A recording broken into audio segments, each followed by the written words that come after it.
याद नहीं होता, ये नहीं होता इसमें सही बात है, उसकी समस्या नहीं सबकी है, कोई बताता है कोई नहीं होता था, याद नहीं होता, उसके कारण क्या होता है अपन रिवाइज नहीं करता। तो नाम नहीं लूंगा उसका मैं, तो उसके याद नहीं होता इसका मतलब क्या होता है अपन रिवाइज नहीं करते। क्या नहीं करते? अरे कोई भी इस दुनिया में कोई भी इंसान होता है ना, उसको याद नहीं होता, सबकी समस्या है। जब तक अपन बार बार नहीं करेंगे, रिवाइज नहीं करेंगे, अपने याद नहीं होगा। लास्ट क्या पढ़ा अपने? खरपात उर्वरक देने की विधि पढ़ा दी अपने। उर्वरक देने की विधि, उर्वरक देने की विधि, उर्वरक देने की विधि। अब सुनना, उर्वरक देने की विधि आपको बताया मैंने। एक तो कौन सा होता था? ब्रॉडकास्टिंग लिखा दिया आपको। हाँ, उर्वरक देने की विधि में सबसे पहले किसकी बात करें अपने? ब्रॉडकास्टिंग। किसकी बात करते हैं? ब्रॉडकास्टिंग। ब्रॉडकास्टिंग में क्या होता था? उर्वरकों को एक समान रूप से क्या करना? छिड़कना। और भारत में उसका उपयोग। नेक्स्ट कौन सा हो गया? Top dressing. टॉप ड्रेसिंग का मतलब क्या होता है? खड़ी फसल में उर्वरकों को छिड़क कर एक समान रूप से क्या करना? छिड़क कर देना। मुख्यतः इसका उपयोग अगर देखा जाए तो खड़ी फसल में करते कौन से उर्वरक का उपयोग करेंगे? तो नाइट्रोजन युक्त। और नाइट्रोजन कौन सा हो गया? यूरिया। ऐसा करेंगे यूरिया। ये दो करा दिए मैंने आपको, बता देना। अब देखो तीन मेथड की बात करते हैं। उसके बाद एक तो होता है स्टार्टर डोज। स्टार्ट करते हैं स्टार्टर डोज। कौन सा होता है? स्टार्टर डोज पहला। दूसरा होता है स्टार्टर डोज के बाद में होता है बेसल डोज। किस बात करते हैं? Basal dose. कौन सा हो गया? Basal dose. ठीक है। थर्ड हो गया इसमें कौन सा हो गया? Starter basal dose deep placement. किस बात करते हैं? Deep placement. कौन सा हो गया? D placement. नेक्स्ट फोर्थ कौन सा होगा इसमें? डी के बाद कौन सा हो गया इसमें? डीप होगा। अब कौन सा होगा? प्रिल। किस बात करते हैं? Pril placement. ठीक है, ये कौन सा बताओ? Pril placement. ठीक है। और एक होता कौन सा बताओ? नेक्स्ट फिफ्थ होगा इसमें अपने पास बैंड प्लेसमेंट। इस बात करते हैं बैंड प्लेसमेंट। ठीक, कौन सा बताओ? Band placement. अब सुनना, सर स्टार्टर डोज नाम से क्या मालूम चल रहा है? स्टार्ट करने वाला। क्या करने वाला? स्टार्ट। दलहनी फसलों में बुआई के समय दी जाने वाली एनपीके की मात्रा क्या बोलूंगी? स्टार्ट हो। दलहनी फसलों में दी जाने वाली एनपीके की मात्रा। अब सुनो, दलहनी फसल में आप खुद को मालूम है कि हमेशा बुआई के समय फॉस्फोरस और पोटेशियम को दिया जाता है, किसी में भी दिया जाता है, लेकिन इसमें क्या दिया जाता है? नाइट्रोजन दी जाती है। क्योंकि इसलिए दी जाती है, शुरुआती अवस्था में दलहनी फसलों में गांठों का निर्माण नहीं होता है। जब गांठों का निर्माण नहीं होगा तो क्या होगा? नाइट्रोजन का स्थिरीकरण नहीं होगा। इसलिए शुरुआती अवस्था में क्या देना जरूरी है? नाइट्रोजन। क्या देना जरूरी है? नाइट्रोजन। तो इसका मतलब शुरुआती अवस्था में नाइट्रोजन देना जरूरी होता है, इसलिए इसको क्या बोलते हैं? Starter dose. क्या बोलते हैं इसको? कि दलहनी फसलों में दी जाने वाली एनपीके की मात्रा क्या बोलेंगे बताओ? Starter dose. क्या बोलेंगे उसको? Starter dose. ठीक है। अब सुनना, स्टार्टर डोज किसमें देता हूँ? दलहनी फसल। किस बात करते हैं? दलहनी फसल। और दलहनी फसल में स्टार्टर डोज कितनी होती है? 1:2:1। 1:2:1 होता है। ठीक है। कई बार क्वेश्चन पूछता है कि दलहनी फसलों में स्टार्टर डोज कितनी होती है?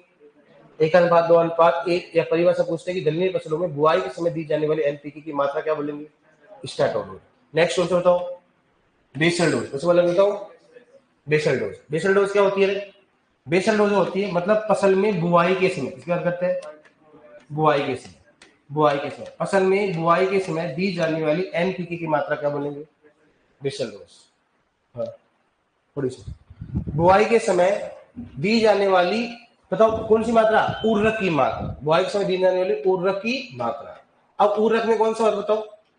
फॉस्फोरस है, पोटेशियम। फॉस्फोरस है, किसी नाइट्रोजन क्यों नहीं देते? कि नाइट्रोजन देंगे तो स्टार्टर डोज आएगा। हर फसल में नाइट्रोजन की आवश्यकता नहीं होती, क्योंकि अगर नाइट्रोजन देंगे तो क्या होगा बताओ उसमें? नाइट्रोजन में क्या होगा?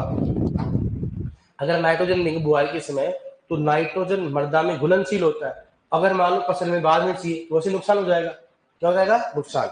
इसलिए कभी बुआई के समय इनमें नहीं दिया जाता है। दलहनी फसल में एक मजबूरी होती है, क्योंकि शुरुआती अवस्था में नाइट्रोजन से बाद में उसको आवश्यक नहीं होती है। बहुत बार यही क्वेश्चन रिपीट होता है बुआई के समय। इस बात करते हैं बुआई के पेलेट होता है, फिर कौन सा? पेलेट। ठीक है। क्या होगा? बुआई के समय दी जाने वाली उर्वरक की मात्रा क्या बोलेंगे तो? बेसल। इसमें मुख्यतः कौन से उर्वरक का उपयोग करते हैं? फॉस्फोरस में। बुआई के समय दी जाने वाली उर्वरक की मात्रा को बेसल डोज कहा जाता है। मैंने आपको फॉस्फोरस युक्त उर्वरक बताया, जो बताया नहीं बताया कि फॉस्फोरस युक्त उर्वरक को कब दिया जाता है?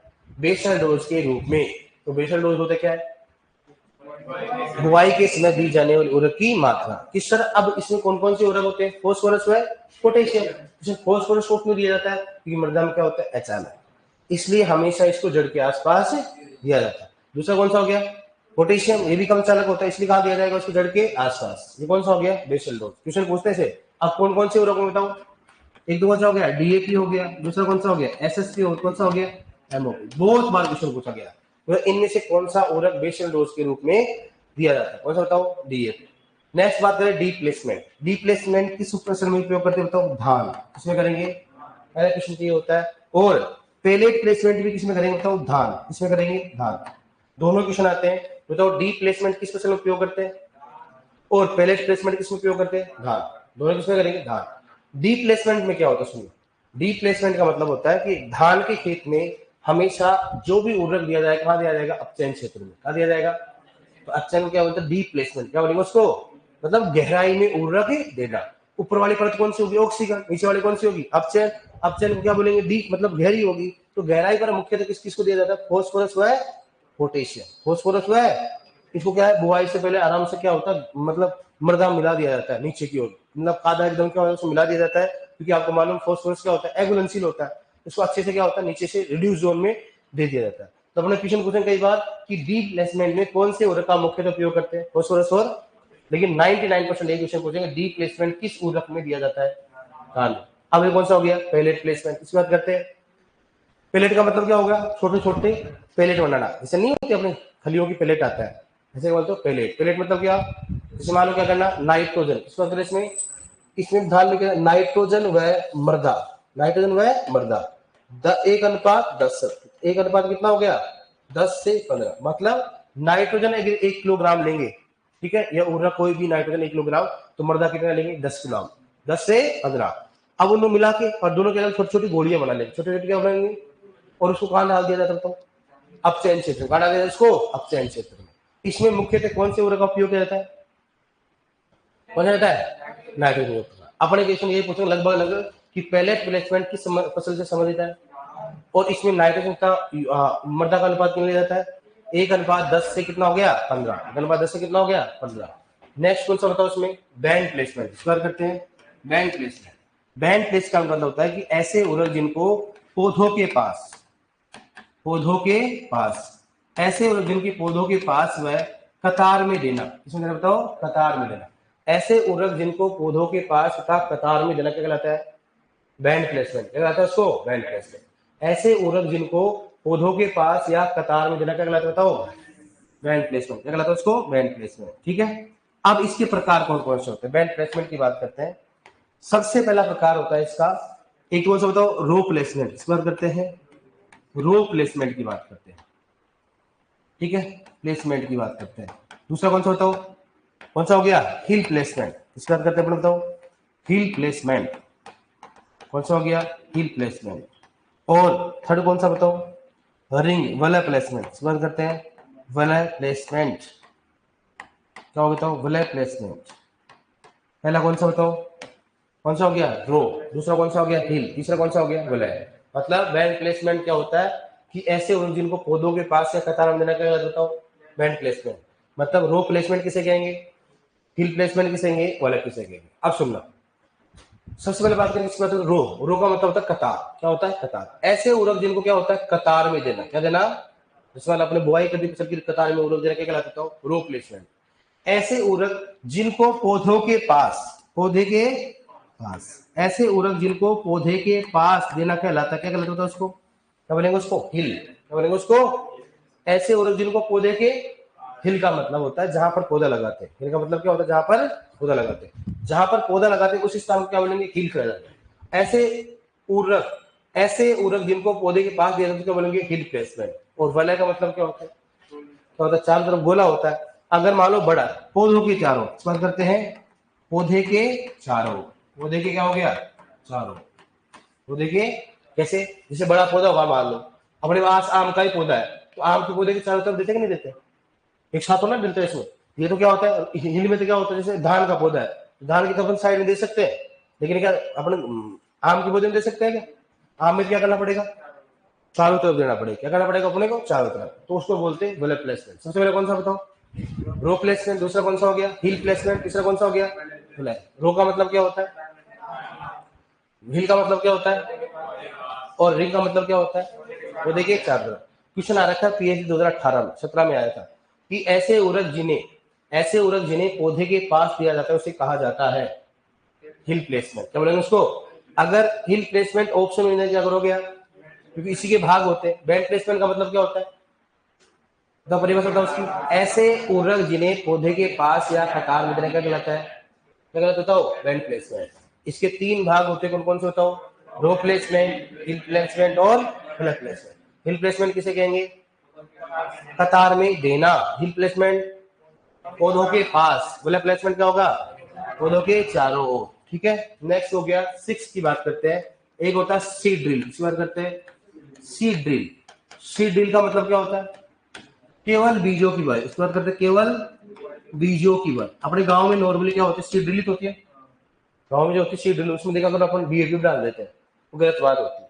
हमेशा सीड ड्रिल का मतलब क्या होता है, उसमें होती क्या होना चाहिए, बीज होना चाहिए। और सेवन होती है सुपरलाइजेशन seed cum fertiliser machine, seed cum fertiliser machine. हाँ, सीड कम फर्टिलाइजर, क्यों लेट क्यों आया,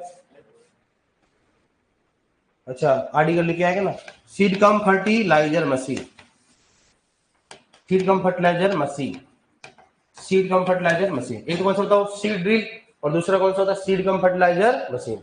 सीड ड्रिल का मतलब क्या होता है, ओनली किसकी बुआई करना, और सीड कम फर्टिलाइजर क्या हो गया, तो बताओ बीज प्लस प्लस क्या हो गया, उर्वरक, बीज प्लस क्या हो गया, उर्वरक। तो ये क्वेश्चन पूछा गया था कि सीड कम फर्टिलाइजर मशीन में किसकी बुआई की जाती, ऑप्शन था बीज, दूसरा उर्वरक, तीसरा दोनों, दोनों में से कोई नहीं।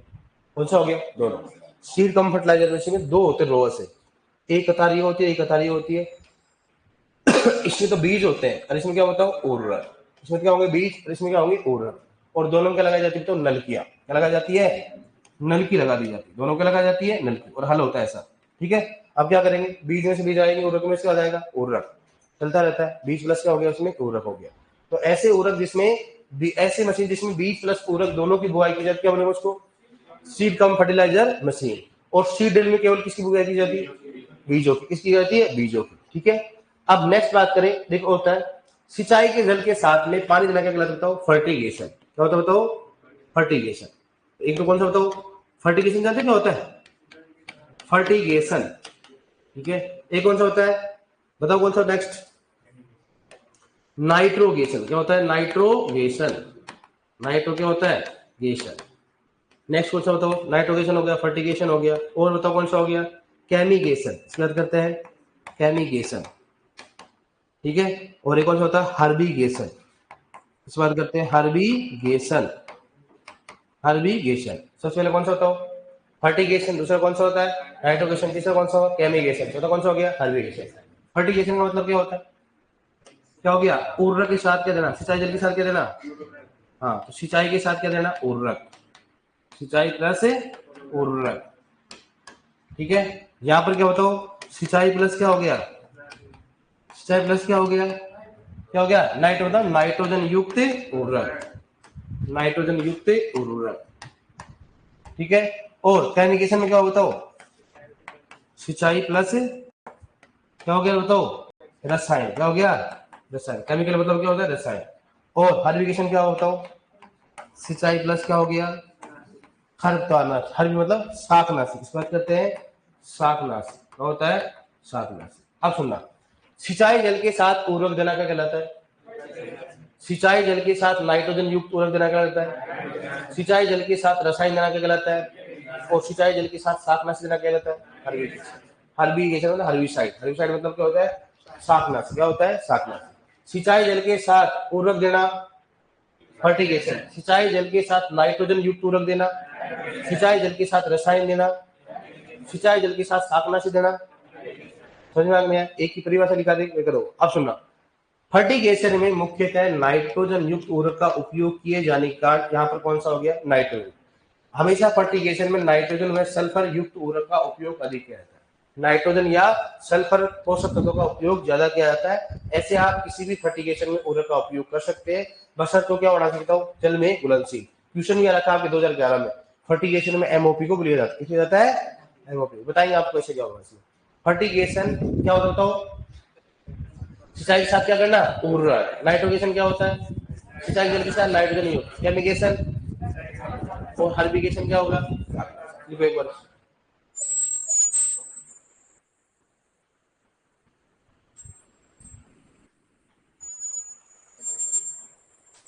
हाँ लिखो सबसे पहले स्टार्टर डोज।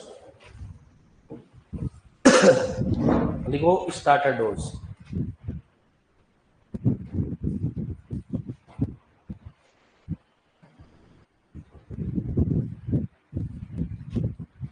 स्टार्टर डोज क्या लिखोगे? Starter dose. लिखो इसमें स्टार्टर डोज में लिखो स्टार्टर डोज। लिखो इसमें, लिखो दलहनी फसलों में, दलहनी फसलों में, दलहनी फसलों में बुआई के समय, दलहनी फसलों में बुआई के समय, बुआई के समय दी जाने वाली, दलहनी फसलों में बुआई के समय दी जाने वाली एनपीके की मात्रा को, एनपीके की मात्रा को, एनपीके की मात्रा को स्टार्टर डोज कहते हैं। स्टार्टर डोज कहते हैं। स्टार्टर डोज कहते हैं। बुआई के समय दी जाने वाली एनपीके की मात्रा क्या बोलते हैं? Starter dose. दलहनी फसलों में दी जाने वाली एन क्या बोलते हैं बताओ? लिखो नेक्स्ट, दलहनी फसलों के लिए स्टार्टर डोज। इसमें लिखो दलहनी फसलों के लिए स्टार्टर डोज बराबर 1:2:1। दलहनी फसलों के लिए स्टार्टर डोज, दलहनी फसलों के लिए स्टार्टर डोज बराबर क्या लिखो बताओ? 1:2:1। 1:2:1। तो 1:2:1। 1:2:1। 1:2:1। लिखो नेक्स्ट, लिखो बेसल डोज। कौन सा नंबर बताओ? ये चौथा है ना? चौथा लिखो बेसल डोज।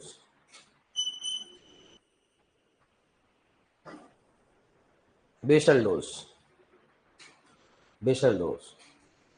लिखो बेसल डोज। लिखो इसमें बुआई के समय तथा बुआई के पूर्व। बेसल डोज में लिखो बुआई के समय तथा बुआई के पूर्व, बुआई के समय तथा बुआई के पूर्व दी जाने वाली, दी जाने वाली उर्वरक की मात्रा को, दी जाने वाली उर्वरक की मात्रा को बेसल डोज कहा जाता है। बेसल डोज कहा जाता है। बेसल डोज कहा जाता है। लिखो बेसल डोज कहा जाता है। लिखो नेक्स्ट इसमें, लिखो बेसल डोज में मुख्यतः, बेसल डोज में मुख्यतः, मुख्यतः फॉस्फोरस व पोटेशियम युक्त उर्वरकों का उपयोग किया जाता है। फॉस्फोरस व पोटेशियम युक्त उर्वरकों का उपयोग किया जाता है। फॉस्फोरस व पोटेशियम युक्त उर्वरकों का उपयोग किया जाता है। फॉस्फोरस व पोटेशियम युक्त उर्वरकों का उपयोग किया जाता है। फॉस्फोरस व पोटेशियम युक्त उर्वरकों का उपयोग किया जाता है। फॉस्फोरस व पोटेशियम युक्त उर्वरकों का उपयोग किया जाता है। जैसे लिखो, जैसे कौन कौन से लिखो बताओ? लिखो जैसे डीएपी, एसएसपी और एमओपी। जैसे डीएपी, एसएसपी और एमओपी। जैसे डीएपी, एसएसपी और एमओपी। डीएपी, एसएसपी और एमओपी लिखिए आदि। बहुत बार क्वेश्चन रिपीट होता है कि डीएपी कैसे उपयोग करेंगे बताओ? Basal dose. डीएपी इंपॉर्टेंट ध्यान रखना। लिखो नेक्स्ट, लिखो डीप प्लेसमेंट। क्या लिखो बताओ? Deep placement. Deep placement, deep placement. लिखो इसका उपयोग धान की फसल में किया जाता है। इसका उपयोग धान की फसल में किया जाता है। इसका उपयोग धान की फसल में किया जाता है। इसका उपयोग धान की फसल में किया जाता है। इसका उपयोग धान की फसल में किया जाता है। लिखो नेक्स्ट, लिखो इसमें मुख्यतः, लिखो इसमें मुख्यतः फॉस्फोरस व पोटेशियम युक्त उर्वरक, इसमें मुख्यतः फॉस्फोरस व पोटेशियम युक्त उर्वरकों को उपयोग किया जाता है, उर्वरकों का उपयोग किया जाता है, उर्वरकों का उपयोग किया जाता है। इसमें मुख्यतः फॉस्फोरस और पोटेशियम युक्त उर्वरकों का उपयोग किया जाता है, उपयुक्त किया जाता है। ठीक है, फॉस्फोरस और पोटेशियम युक्त उर्वरकों का उपयोग किया जाता है। देखो नेक्स्ट, इसी में लिखो नाइट्रोजन युक्त उर्वरकों को भी, देखो नेक्स्ट इसी में लिखो नाइट्रोजन युक्त उर्वरकों को भी, नाइट्रोजन युक्त उर्वरकों को भी, युक्त उर्वरकों को भी अपचयन क्षेत्र में दिया जाता है। नाइट्रोजन युक्त उर्वरकों को भी अपचयन क्षेत्र में दिया जाता है। नाइट्रोजन युक्त उर्वरकों को भी अपचयन क्षेत्र में दिया जाता है। नाइट्रोजन युक्त उर्वरकों को भी अपचयन क्षेत्र में दिया जाता है, अपचयन क्षेत्र में दिया जाता है। नाइट्रोजन युक्त उर्वरकों को भी अपचयन क्षेत्र में दिया जाता है। देखो नेक्स्ट, पेलेट प्लेसमेंट, मुझे बताओ इसमें पेलेट प्लेसमेंट, पेलेट प्लेसमेंट हो गया, पेलेट, पेलेट मतलब हो गया छोटे छोटे टुकड़े। पेलेट प्लेसमेंट में लिखो, पेलेट प्लेसमेंट लिखो, लिखो इसमें, लिखो इसमें मर्दा तथा, इसमें मर्दा तथा नाइट्रोजन युक्त उर्वरकों का उपयोग किया जाता है। इसमें मर्दा तथा नाइट्रोजन युक्त उर्वरकों का उपयोग किया जाता है। इसमें मर्दा तथा नाइट्रोजन युक्त उर्वरकों का उपयोग किया जाता है। इसमें मर्दा तथा नाइट्रोजन युक्त उर्वरकों का उपयोग किया जाता है। मर्दा तथा नाइट्रोजन युक्त उर्वरकों का उपयोग किया जाता है। देखो इसमें मर्दा अनुपात क्या होगा बताओ, नाइट्रोजन उर्वरक बताओ कितना, बताओ कितना होगा, 1 अनुपात कितना हो गया, 10 से 15। ऐसे कैसे, नाइट्रोजन अनुपात नाइट्रोजन उर्वरक बराबर क्या होगा, 1 अनुपात 10 से 15। कितना बताओ, 1 अनुपात 10 से 15 लिख लिया आपने, 1 अनुपात 10 से 15। मतलब इसमें क्या करते हैं, नाइट्रोजन और मृदा को दोनों के साथ क्या करते हैं, मिलाकर क्या क्या करेंगे, उसको मृदा में छोटी छोटी गोली बना के गाड़ा देते हैं, उसको अपचयन क्षेत्र। लिखो नेक्स्ट, इसका उपयोग धान की फसल में किया जाता है। इसका उपयोग धान की फसल में किया जाता है। इसका उपयोग धान की फसल में किया जाता है। इसका उपयोग धान की फसल में किया जाता है। इसका उपयोग धान की फसल में किया जाता है।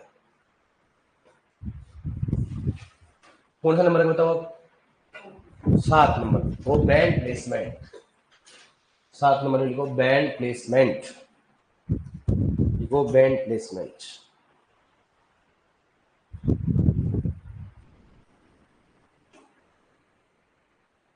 लिखो बैंड प्लेसमेंट। बैंड प्लेसमेंट क्या लिखो बताओ, लिखो इसमें उर्वरकों को पौधे के पास, उर्वरकों को पौधे के पास या कतार में देना। उर्वरकों को पौधे के पास या कतार में देना।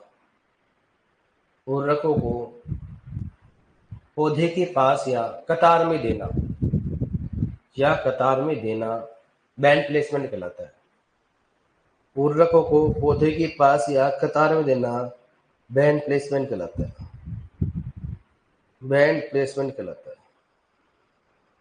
बैंड प्लेसमेंट कहलाता है। देखो नेक्स्ट, बैंड प्लेसमेंट के प्रकार।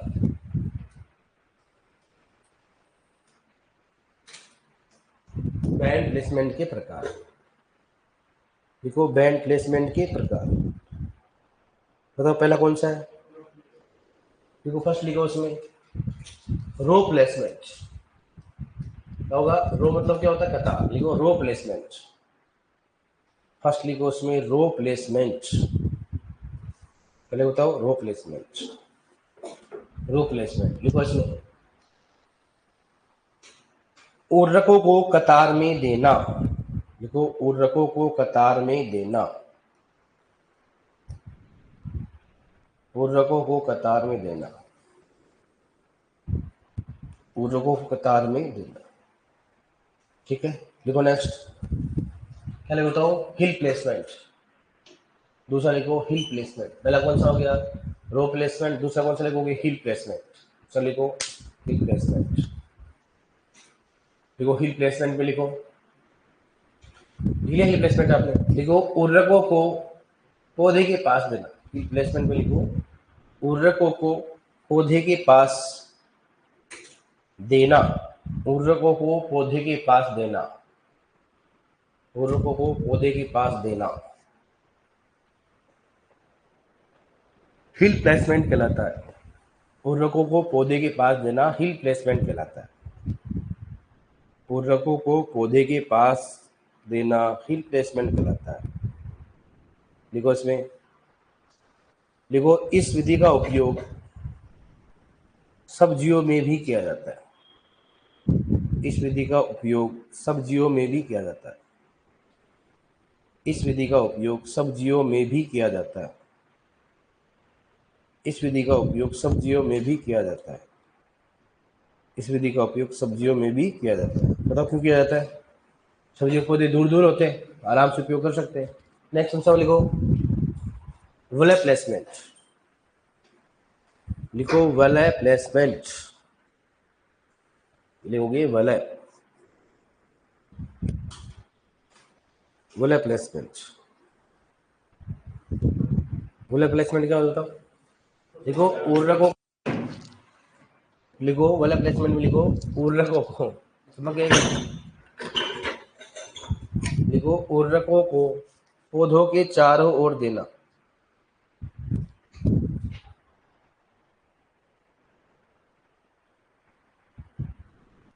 उर्वरकों को पौधों के चारों ओर देना, उर्वरकों को पौधे के चारों ओर देना। क्या गलत होता हो, देखो बोला ऐसे उर्वरकों को पौधे के चारों ओर देना। ठीक है, ये अपना कौन सा हो गया, बोला।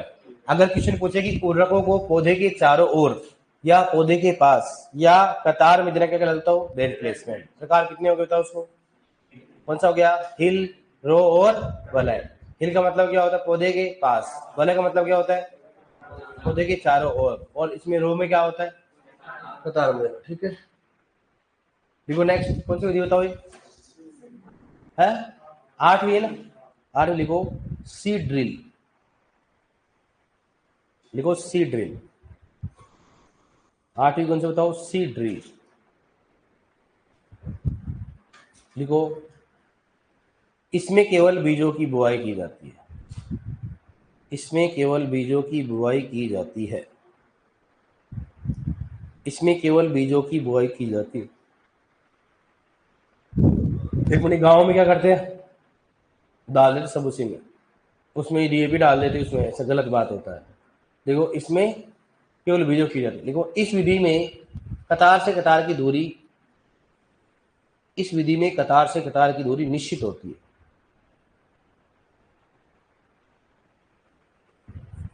इस विधि में कतार से कतार की दूरी निश्चित होती है।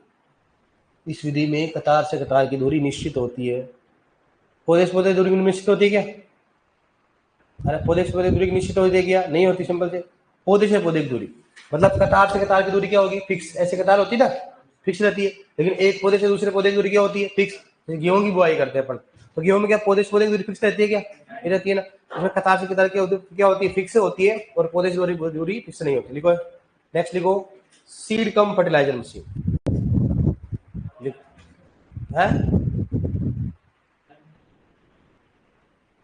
इस विधि में कतार से कतार की दूरी क्या होती है, निश्चित होती है। ठीक है, इस विधि में क्या होता है, कतार से कतार की दूरी क्या होती है, निश्चित होती है। ठीक है, अब लिखो seed cum fertiliser machine. Seed cum fertiliser machine, seed cum fertiliser machine. देखो इसमें से लिखो बीज प्लस उर्वरक, ऐसे समझ में आ जाएगा। बीज प्लस क्या हो जाएगा, उर्वरक। बीज प्लस उर्वरक दोनों की साथ बुआई की जाती है। बीज प्लस उर्वरक दोनों की साथ बुआई की जाती है। बीज प्लस उर्वरक दोनों की साथ बुआई की जाती है। बीज प्लस उर्वरक दोनों की साथ बुआई की जाती है। देखो, इस विधि में उर्वरक नीचे तथा बीज ऊपर होता है। इस विधि में उर्वरक नीचे तथा बीज ऊपर होता है। बीज ऊपर होता है। बीज ऊपर होता है।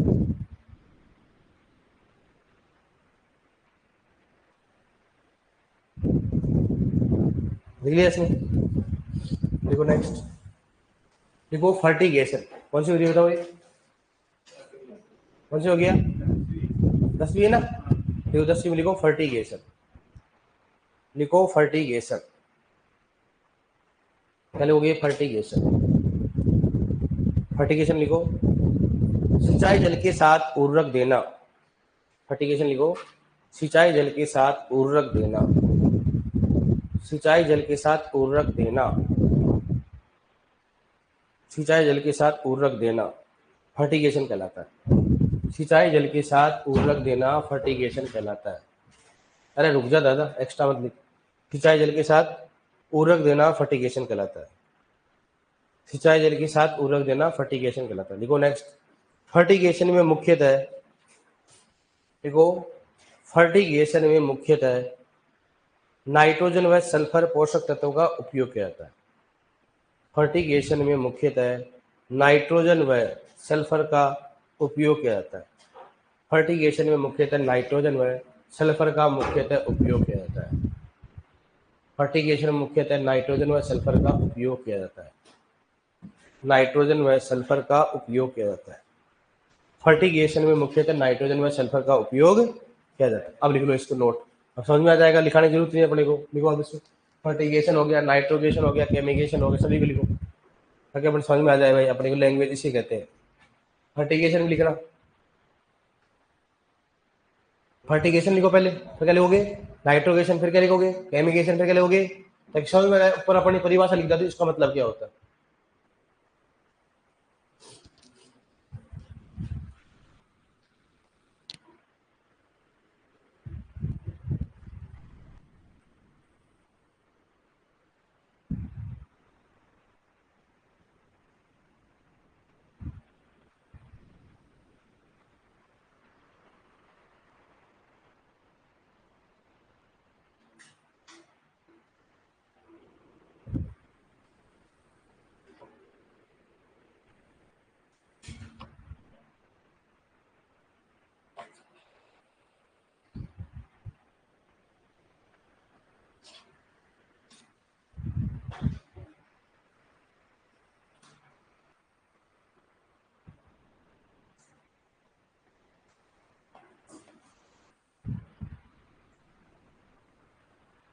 ठीक लिया, फर्टिगेशन, नाइट्रोगेशन, केमिगेशन, कौन सा हो गया हर्बिगेशन।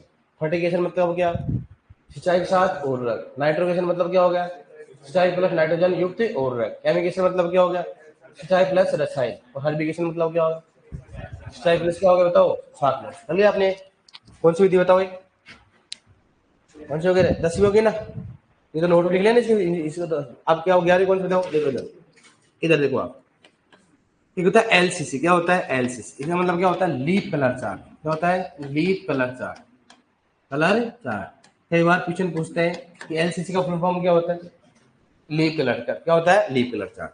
इसका उपयोग सर्वप्रथम किस फसल में किया गया, धान में, इसमें किया गया, लेकिन हाल फिलहाल में सभी सभी फसलों में उपयोग किया जाता है। ऐसे लीफ कलर चार्ट ऐसे होता है, ऐसे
बोलते हैं, फेंक के दिया, फेंक के, नीली गड्डी वाले नहीं है।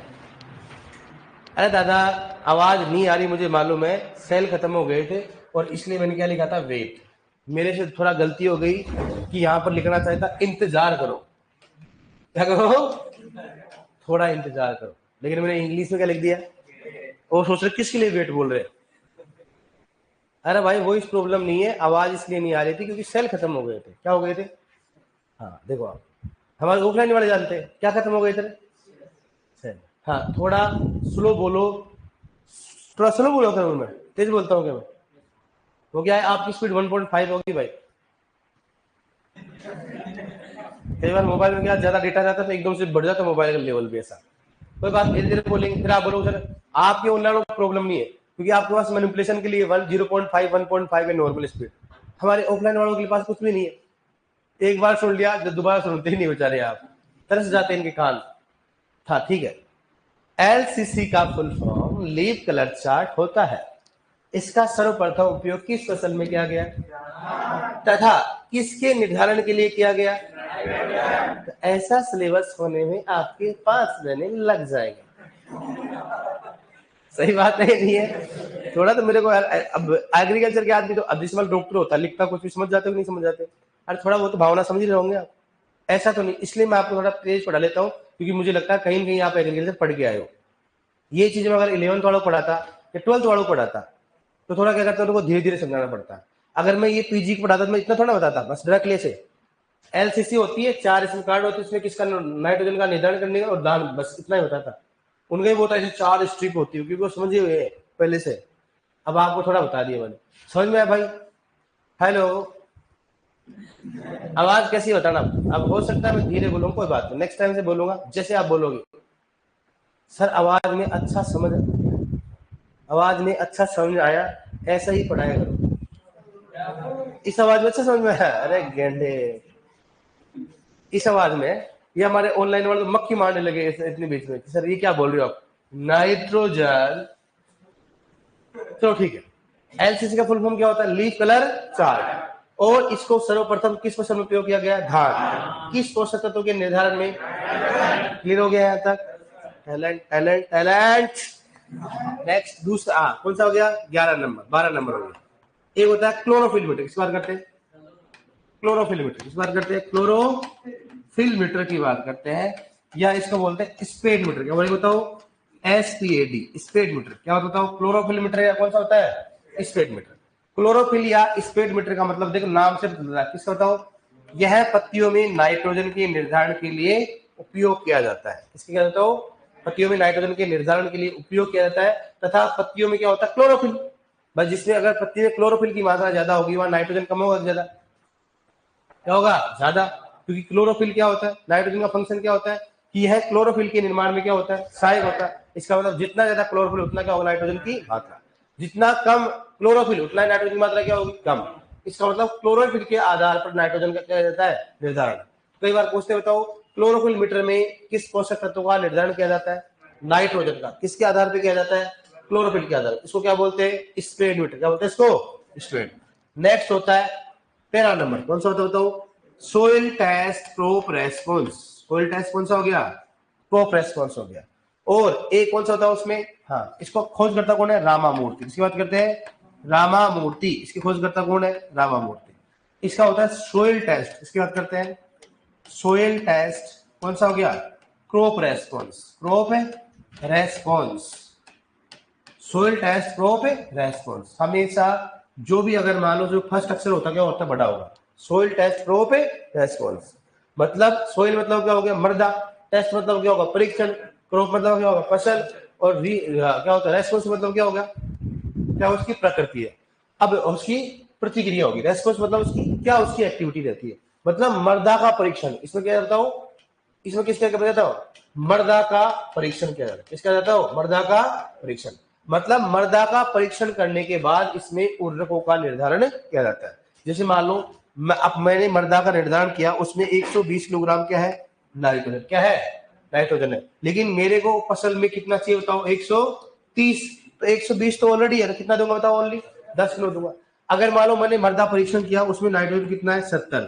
और मेरे को 130 देना है, कितना और दूंगा बताओ, कितना दूंगा रे 60, कितना दूंगा 60। मतलब मर्दा में वो परीक्षण करने के बाद ही क्या दिया जाता है, उर्वरक, उसको बोलते हैं STCR। क्या बोलते हैं उसको, STCR। खोज करता कौन है, मतलब इस विधि में मर्दा का परीक्षण करने के बाद हमेशा उर्वरक दिए जाते हैं, उसको बोलते हैं STCR। और एक होता है 14 नंबर की होता है ड्रिस, किसकी बात करते हैं, DRIS। कौन सा होता है, DRIS होता है डायग्नोसिस। क्या होता है, डायग्नोसिस। कौन सा होता है डायग्नोसिस, कौन सा हो गया, रिकमेंडेशन। क्या होता है, recommendation, diagnosis recommendation integrated system, integrated क्या हो गया, सिस्टम। क्या हो गया बताओ, सिस्टम। क्या बताओ, diagnosis recommendation integrated system, diagnosis recommendation integrated system. और इसके खोजकर्ता कौन है, बोफिल। इसकी बात करते हैं, बोफिल की बात करते हैं। कौन सा बताओ, बोफिल की बात करते हैं। क्या बताओ, डिश का मतलब क्या होता है, डायग्नोसिस इंटीग्रेटेड, क्या होगा, डायग्नोसिस रिकमेंडेशन इंटीग्रेटेड सिस्टम। इसमें क्या कहता है, पौधों का परीक्षण। किसका बताओ, पौधों का परीक्षण। इस विधि में पौधों का परीक्षण किया जाता है। किसका क्या बताओ, पौधों का परीक्षण। इस विधि में किसका बताओ, पौधों का परीक्षण किया जाता है। मतलब पौधों का, जैसे मान लो मिला कि जैसे मान लो अपने पास आम का पौधा है, उसमें लग रहा भाई पीला पड़ रहा है, तो हो सकता है नाइट्रोजन, हो सकता है सल्फर। तो क्या करेंगे, उसको लैब में लेके जाएंगे, तो उसको क्या करेंगे, परीक्षण करेंगे भाई नाइट्रोजन का या किसका है, सल्फर का। वो वापस लैब में रिपोर्ट आएगी इसमें भाई इसकी कमी है, क्योंकि हर पीला पत्ता होता है उसमें नाइट्रोजन की कमी नहीं होती, हो सकता है उसमें सल्फर भी हो। क्या हो सकता है, उसमें सल्फर भी हो। तो मतलब अपने को ये मालूम करना होगा कि इसमें किसकी कमी होगी, तो क्या करेंगे, उसको लैब में लेके जाएंगे और क्या करेंगे, उसको टेस्ट करेंगे। तो इससे हमेशा इस विधि का उपयोग लंबी अवधि वाली फसलों में करते बताओ, किसमें करते बताओ, लंबी अवधि वाली फसलों में इसका उपयोग किया जाता है। कि सर ऐसा क्यों, लंबी अवधि वाली फसलों में क्यों क्यों होता है। अरे मान लो आप सुपरवाइजर बन गए, गेहूं की पौधों में लेके गए, साहब आपकी पौधों में देखना पड़ेगा, पत्ती लेके चले गए निरीक्षण के लिए, और लैब में 5 दिन लगे, आने में 20 दिन हो गए रिपोर्ट आने में। 20 दिन में तो शर्ट लेगा गेहूं, तो सही बात है कि नहीं है। और आम में 20 दिन में कोई फर्क नहीं पड़ेगा, लेकिन गेहूं में तो फर्क क्या, पूरा ही पड़ जाएगा बेचारा तो। जब तक आओगे जब तक पड़ा हुआ मिलेगा, फिर आप रिपोर्ट लेके आओ, साहब ये आपकी गेहूं की रिपोर्ट, सब वो तो हमने कटा के अंदर भी डाल दिया उसको, तो नहीं रिपोर्ट रखो, हमारे को जरूरत नहीं है। तो मैंने क्या बोला था आपको, किसान जो है वो पीटते कम है और घसीटते ज्यादा नहीं, भानते ज्यादा है। क्या करते हैं, और भानने के बाद वीडियो बनाते हैं, इसलिए ज्यादा पंगा। इसलिए कहा जाता है इसका उपयोग किसमें करता हो, लंबी अवधि वाली फसलों में। मतलब इसमें पौधे का परीक्षण करने के बाद में ही पोषक तत्वों का निर्धारण किया जाता है। जैसे मान लो अपने ब्लड रिपोर्ट होती है कि कोई डॉक्टर बोला कि मैं ये तो मेडिसिन लिख देता हूँ जनरल, लेकिन मुख्यतः आप क्या करो, एक बार रिपोर्ट लेके आओ। फिर रिपोर्ट में क्या करता हूँ, देखता हूँ किसका ज्यादा है, क्या है, कम है, उस हिसाब से क्या देता है, मेडिसिन देता है। तो ये भी इसमें क्या देगा, पोषक तत्वों को देखकर ही इसमें पोषक तत्व दिए जाते हैं। समझ में आ गया ना। फूड सबसे पहले कौन सा हो गया, LCC। किसके सर्वप्रथम किस फसल में उपयोग किया, धान में। किसके निर्धारण के लिए, नाइट्रोजन। उसके बाद कौन सा हो गया, स्प्रेड मीटर। किसका निर्धारण किया जाता है, किसका होता है, क्लोरोफिल मीटर। क्लोरोफिल बोला जाता है ना उसको, क्लोरोफिल होता है किसके निर्धारण के लिए, नाइट्रोजन। उसके बाद कौन सा हो गया, STCR। किसके निर्धारण के लिए, STCR। STCR क्या होगा बताओ, इसमें मृदा का परीक्षण किया जाता है। क्या बताओ, मृदा का STCR, मृदा का परीक्षण करने के बाद उसमें उर्वरक दिए जाते हैं। और इसमें क्या जाता हो, ड्रिच में क्या जाता है, इसमें पौधे का परीक्षण करने के बाद उर्वरक दिया जाता है। इसमें मृदा का परीक्षण इसमें किसका जाता हो, पौधे का परीक्षण। लिखो इसमें, कहा ध्यान रहता है इनका। लिखो LCC। कौन से नंबर देखते रहना, लिखो LCC। फुल फॉर्म क्या होगा, leaf colour chart. Leaf colour chart, LCC, leaf colour chart. Leaf colour chart, LCC मतलब क्या होगा, leaf colour chart. Leaf colour chart लिखो, लीफ कलर चार्ट में लिखो सर्वप्रथम इसका उपयोग, लिखो सर्वप्रथम, सर्वप्रथम इसका उपयोग धान की फसल में किया गया। सर्वप्रथम इसका उपयोग धान की फसल में किया गया। सर्वप्रथम इसका उपयोग धान की फसल में किया गया। सर्वप्रथम इसका उपयोग धान की फसल में किया गया। लिखो नेक्स्ट। लिखो इसका उपयोग नाइट्रोजन के निर्धारण में किया जाता है। इसका उपयोग नाइट्रोजन के निर्धारण में किया जाता है। इसका उपयोग नाइट्रोजन के निर्धारण में किया जाता है। इसका उपयोग नाइट्रोजन के निर्धारण में किया जाता है। इसका उपयोग नाइट्रोजन के निर्धारण में किया जाता है। देखो नेक्स्ट। दूसरा कौन सा बताओ। देखो नेक्स्ट, क्लोरोफिल मीटर या स्पीड मीटर। क्लोरोफिल मीटर या स्पीड मीटर। क्लोरोफिल मीटर या स्पीड मीटर। क्लोरोफिल मीटर या स्पीड मीटर। क्लोरोफिल मीटर या स्पीड मीटर। ठीक है, देखो इसमें इसे डिस्कस नहीं करोगे। उधर भी आ रहा है आपको, कैसे मालूम चला है? वाह यार, सब कुछ देखते हैं आप, है ना। लिखो क्लोरोफिल या स्पीड मीटर में लिखो। लिखो यह पत्तियों में। लिखो यह पत्तियों में। लिखो यह पत्तियों में। लिखो यह पत्तियों में क्लोरोफिल के आधार पर। यह पत्तियों में क्लोरोफिल के आधार पर। यह पत्तियों में क्लोरोफिल के आधार पर। यह पत्तियों में क्लोरोफिल के आधार पर नाइट्रोजन का निर्धारण करता है। क्लोरोफिल के आधार पर नाइट्रोजन का निर्धारण करता है। यह पत्तियों में क्लोरोफिल के आधार पर नाइट्रोजन का निर्धारण किया जाता है। क्लोरोफिल के आधार पर नाइट्रोजन का निर्धारण किया जाता है। समझ में आ गया ना? इसके आधार बताओ। तो ये तो याद रखना, नाइट्रोजन का निर्धारण है ना।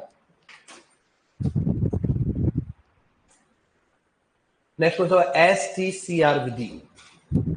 तो STCR विधि क्या लिखोगे? STCR विधि और फुल फॉर्म क्या लिखोगे?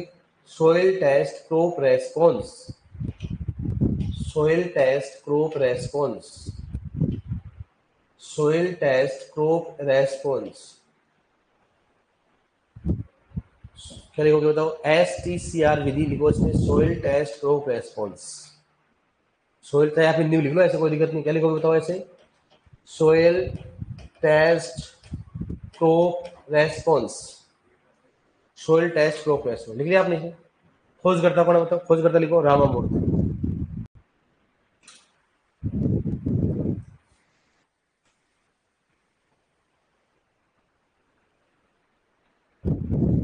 ठीक है, लिखो उसमें खोजकर्ता कौन है बताओ? रामामूर्ति।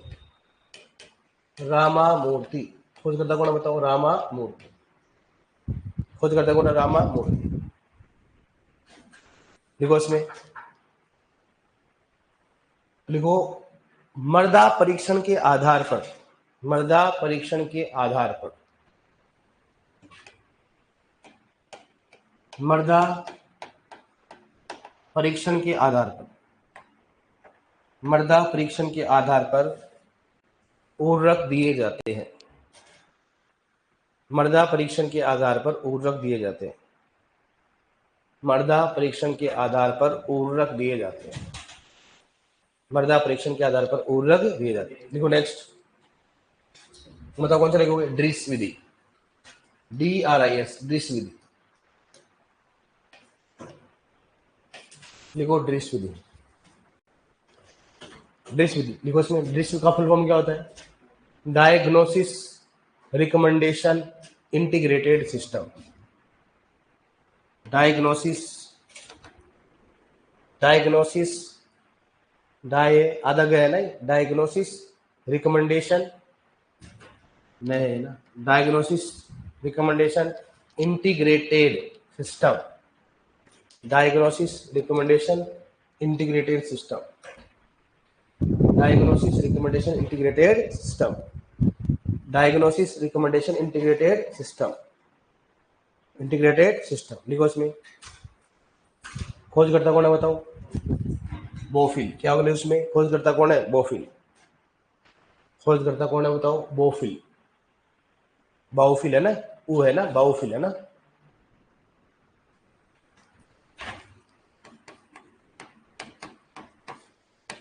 ठीक है, कोई बोफिल होता है, कोई बाओफिल भी बोलते हैं ना, सही है ना दोनों। देखो इसमें बोफिल हो गया इसमें। देखो नेक्स्ट, लिख लिया हमने खोज करता बोफिल की बात। देखो नेक्स्ट, देखो इस विधि में पौधे के परीक्षण के आधार पर, इस विधि में पौधे के परीक्षण के आधार पर, इस विधि में पौधे के परीक्षण के आधार पर उर्वरकों का निर्धारण किया जाता है। उर्वरकों का निर्धारण किया जाता है। उर्वरकों का निर्धारण किया जाता है। उर्वरकों का निर्धारण किया जाता है। किया जाता है। देखो नेक्स्ट, इस विधि का उपयोग लंबी अवधि वाली फसल, इस विधि का उपयोग लंबी अवधि वाली फसलों में किया जाता है। इस विधि का उपयोग लंबी अवधि वाली फसलों में किया जाता है। इस विधि का उपयोग लंबी अवधि वाली फसलों में किया जाता है। इस विधि का उपयोग लंबी अवधि वाली फसलों में किया जाता है। लंबी अवधि वाली फसलों में किया जाता है। लिखो नेक्स्ट, लिखो इसमें। अब नेक्स्ट क्वेश्चन है, बताओ कौन सी विधि बताओ। पर्णीय छिड़काव। कौन सी लिखो, पर्णीय छिड़काव। क्या लिखोगे, पर्णीय छिड़काव। लिखो पर्णीय छिड़काव। पर्णीय छिड़काव। पर्णीय छिड़काव, ठीक है डियर।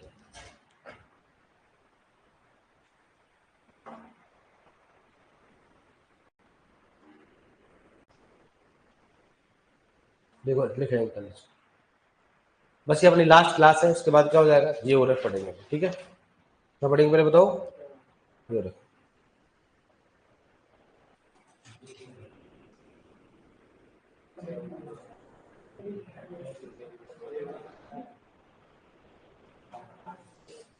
तारीख क्या रहा,